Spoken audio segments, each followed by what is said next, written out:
Hello everyone, hope you're well. As the title may have summed up, I am not dead, and I know that seems really weird for 99.9% of the people watching this, but something really bizarre's happened on Twitter in the past 24 hours where someone I don't know has created a Twitter account that basically announced I died of heart disease, and then that someone had hacked my account, and then the story has continued on their weird little game, which is all right, fun. Okay, cool.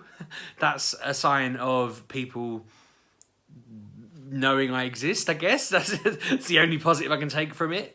It's obviously working, the old social media, but I was laughing because I end up in these weird scenarios far too often where some random person that I don't know is either doing an ongoing joke that I don't really get, but I'm just going with, okay, like someone was my uncle on Twitter for a long time, and I was just like, okay, right. I had to check when my dad signed up as Sheepdog's dad. I had to check it was him. My mum signed up as Sheepdog's mum. I had to check it was her, which I find is really sweet because they're not under there as my sister's mum or my sister's dad. They're under there as my mum and dad, which just tells her everything she needs to know about that. But yeah, this one's a new thing. I get that. It's probably just someone having a laugh. I've got no problem with it. A few people were a little bit upset that someone could say stuff so cruel, and I was just like, don't worry about it, it's fine. People are people. It does remind me of a lot of weird stuff like that happens online from this. There was a point when we were doing Mature Gamer, we were probably 3-4 years in, and by that point, like when we first got reviews, it was like, you guys suck, and we'd go, oh no, let's change what we're doing. And we'd edit it and tweak it and make it better and try and get good at it. And then after a while, it was like, you guys suck. And we were like, shut your mouth, like, go to hell. Because they were looking for, like, newsworthy, BBC quality stuff. And we just wanted to talk about games.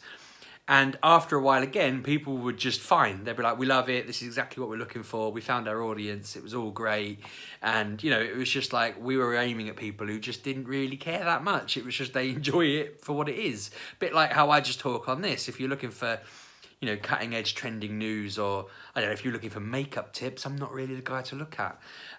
But I had this guy that I'd been doing it. I mean, we've been doing this for 7-8 years now. And he just didn't like me, and I'm like, fine, I don't care. Like, people aren't gonna, not everyone's gonna like me. But he went out of his way every single episode to update his review, talking about how much he disliked me. And at first, it was quite entertaining. It was quite like, ha, what an idiot! Like, and it was also literally for someone like Sir Kev, Anna, and anyone else who was one of our rotating hosts who've been on it, other than Pab actually, coincidentally, which is suspicious.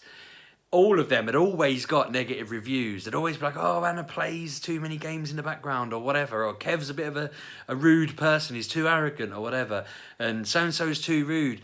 But I'd, not trying to sound big-headed, I'd never got that. It'd always just been, I love the show, Kev's a bit rude, or I love the show, I wish Anna would stop making those noises or yawning, and we'd just ignore it because we are who we are. But then suddenly, this one person out of all of the reviewers, and I'm talking like 500 reviews, just updated it weekly, and I was just like, at first, as I say, it was like, oh, it's just a bad review, who cares, not really bothered, whatever. And then it was like, okay, now you're just talking about me in a really personal way. You don't like the way I talk, what I say, my knowledge, my interests, whatever. They'd leave these reviews that talked about how amazing Kev was and how fantastic Hannah was and how hilarious Bouncy at the time was, and then just and then just a paragraph about how much they just hated everything I did. And after a little while, I brought it up to the guys. I was like, have you been watching the comments? And they never read the comments. They never read the reviews. And I was just like, someone in there just hates me. And they did all the classic things they'd do. They'd be like, oh, well, I guess that means you're going to have to leave the show if you're not hitting, and all of this. But, which obviously I wasn't going to. But I didn't know who they were. I checked, because it doesn't get to me, but I'm always inquisitive. I always want to know. As you'll know by the fact that there's a random spoofer in our town for Pokemon Go, and I've been trying to find out who it is for so long, just because I'm fascinated by what drives them. So I wanted to know what drove this person. I was like, what have I done that's that much of a thing that this person goes out of their way once a week to write how much they hate me? Because I'm not particularly interested in changing that, but I am interested in just knowing, oh, did I accidentally say a game you like was rubbish? Sorry about that, Never found out who it was. It's just absolutely bizarre. Bit of a tangent, I know, but I don't think I'll ever find out who the random Sheepdog is dead person is.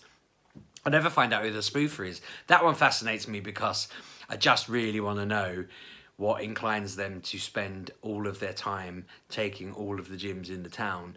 And because they know, whoever it is, they know that I am interested because they now target me. This is part of my theme, I think. I seem to somehow paint a target on my back, whatever I do. And in this instance, just trying to find out who they are has meant that they take me out of anything they possibly can.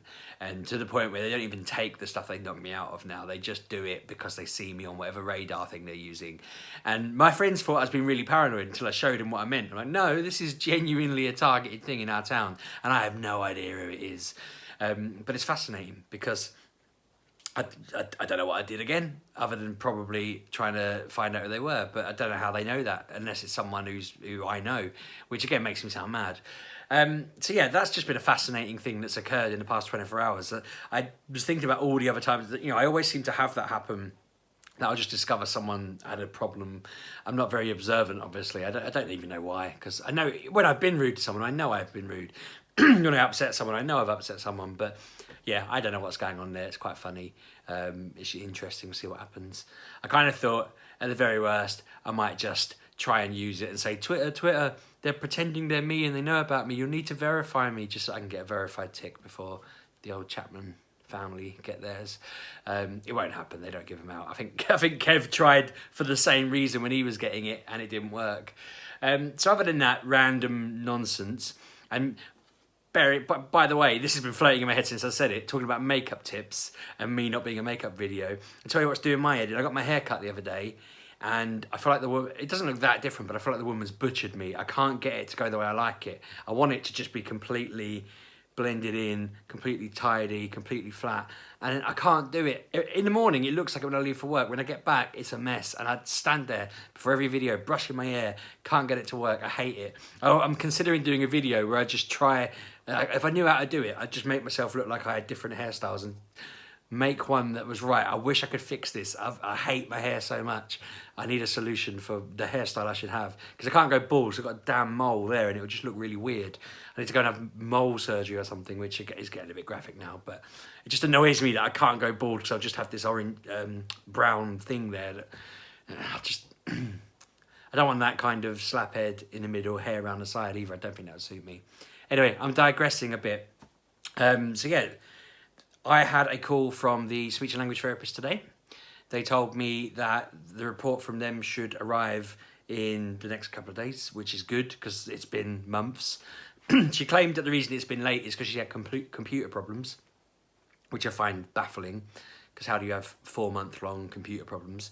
She said she wrote it at the time and then just hasn't been able to get it out to me since. And I'm like, okay. I was nervous on the day because Claire said that she said she hadn't got enough information to really go on. She asked me if I got her message and I said no, even though we had, and she repeated it, but I then asked her questions about it. And I said to her, what did you find? We're looking for the autism diagnosis and everything. And she said something along the lines of, his speech and language is okay, he's just got problems pronouncing some words.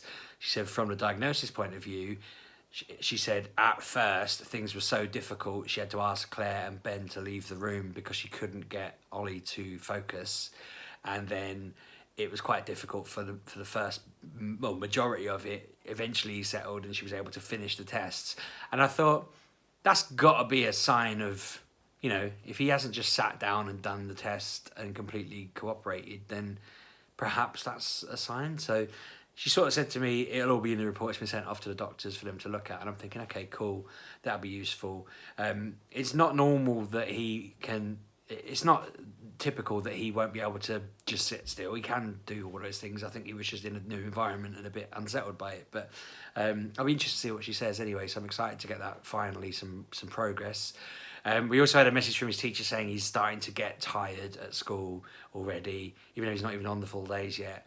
And it's causing more, like he's not listening, he's not cooperating as much. So we've had a word with him tonight and I hope we can get him to listen and get him to pay attention, and fingers crossed it'll work. He seemed to understand. When I said to him we'd had an email, he was like, oh, damn, and realised that he does need to He's like, I had a good day, and I'm like, we had an email saying that you've not been bad, but you haven't listened, you haven't done what you were told, you've been a bit defiant, and yeah, he seems to get it. I'm feeling positive that again she's got it in hand. It's all good. Other than that, the day has been pretty cool. I cracked on at work. I started late because I had to drop Ollie off, which made me feel massively guilty, but work were fine about it. You know, they were expecting me to come in late. Stayed a bit later, got a bit done. Had a good meeting with my boss where he's come up with some job titles. I've just got to pick which one I want to do. We've got to pick a spec from that. It sounds like they want me to get involved in more marketing, more communications, and the bid management stuff that I do at the moment, which is exciting because I'd love to get into learning more about marketing and getting a grip with it. I'm worried that a couple of my colleagues will be a bit miffed, but it's not their job, so whatever, you know. But I'm excited because that'd be cool. I'm looking forward to having it ironed out. I feel like that has been a massive thing for me, that has been another bubble in my head that needs popping because it needs solving. Not knowing, like, sometimes people, what do you do for a living? I'm like, my boss compared me to David Ginola earlier. He said, you're a David Ginola. You come on, you do a job wherever we need you to do it. You can come and do your job normally, where you're in your role, or you can just play anywhere else. He's a footballer for people who don't know. He's almost as handsome as me. Like, if you Google him, you'll see what I mean. It's like, I'm sure he dreams that one day he might look like me. Maybe it's him that's telling people I'm dead because he wants to be me. Who knows? But yeah, I'm quite happy to be known as the office Ginola. That is a very good thing to be known as. I'm happy with that. Other than that, everything's been cool. I can't think of anything else that's particularly happening. It's just business as usual, and I'm not dead. So yeah, that's a bonus. I know what I was like. Something happened today. I nearly did die because some absolute moron was driving a big lorry with these massive beams that were wider than the lorry on the back of it, to the point where I couldn't go behind him in my lane because the beams were poking out into it. So I stayed back and wide of them, and we all went round a corner. So there's 3 lanes, 2 go left, 1 goes right. The guy on the right started honking, and I'm like, what am I doing? I'm not doing anything. I slowed right down thinking, what have I done wrong? Something's not right here. It's a damn good job I did, because the bloke with the massive wide load, instead of turning left in the lane he was in, turned right. And literally, if I had have not stopped because I was confused about what they were honking about, I'd have just been smushed by this massive stuff. Like, at the very least, their lorry would have thrown my car into the oncoming traffic. But at worst, he could have easily it was so big, he could have just crushed me.